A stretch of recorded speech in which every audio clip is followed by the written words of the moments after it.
നമ്മുടെ കുട്ടികളെ വളർത്തുമ്പോൾ ആ കുട്ടികൾ 7 വയസ്സ് ആവുന്നതോടുകൂടി അവർ പഠിച്ചിരിക്കേണ്ട ഒരു 7 പ്രത്യേക ക്വാളിറ്റീസിനെ കുറിച്ചാണ് സംസാരിക്കുന്നത്.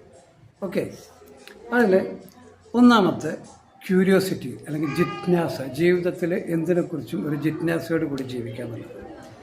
2 ഡിസിപ്ലിൻ, അച്ചടക്കം ഏറ്റവും കൂടുതൽ നമ്മുടെ ജീവിതത്തിൽ വേണ്ട ഒരു കാര്യമാണ്. അത് കുട്ടികൾ തീർച്ചയായിട്ടും അത് പഠിക്കേണ്ടത് ആവശ്യമാണ്. കൈൻഡ്നെസ്, ദയ, അത് നമ്മുടെ കുട്ടികൾ എത്ര വേണമെന്നുള്ളത് നിങ്ങൾക്ക് തന്നെ അറിയാം. ഇപ്പോഴത്തെ കാലത്തെ പരിസ്ഥിതികൾ ആലോചിച്ച് നോക്കുമ്പോൾ എത്രത്തോളം അതിന് ഇമ്പോർട്ടൻസ് ഉണ്ടെന്നുള്ളത്. അതുപോലെ തന്നെ ക്ഷമ, പേഷ്യൻസ് ഒട്ടും ഇല്ലാതെയാണ് പല പിള്ളേരും വളരുന്നത്. അപ്പോൾ അത് അവർ അത്യാവശ്യമായിട്ട് ആർജിക്കേണ്ട ഒരു കാര്യമാണ്. അതുപോലെ തന്നെ ഗ്രാറ്റിറ്റ്യൂഡ്, കൃതജ്ഞത, ഒരു കാര്യത്തിനെക്കുറിച്ച് നന്ദിയോടുകൂടി ജീവിക്കുക. ഞാൻ അതിനെക്കുറിച്ചൊരു വീഡിയോ ഇട്ടിട്ടുള്ളതാണ്. നന്ദിയോടുകൂടി എങ്ങനെ ജീവിക്കാൻ പറ്റുന്നുള്ളത് അവരത് പഠിച്ചിരിക്കണം.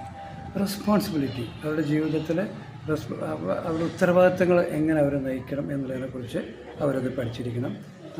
ഇങ്ങനെയുള്ള കാര്യത്തിൽ കൂടെ തന്നെ പ്രോബ്ലം സോൾവിങ് എന്നുള്ളൊരു സ്കില്ലും കൂടി അവർക്ക് അറിഞ്ഞിരിക്കണം. ഇങ്ങനെ ഈ 7 കാര്യങ്ങളും 7 വയസ്സിന് മുമ്പ് ഈ കുട്ടികൾ അത് പഠിച്ചിരിക്കുകയാണെങ്കിൽ അവരുടെ ലൈഫ് ശരിക്കും അവർക്ക് റെസിലിയൻസോടുകൂടി അവർക്ക് കൊണ്ടു നടക്കാൻ പറ്റും, സക്സസ്ഫുൾ ആയിരിക്കും. ഓക്കെ.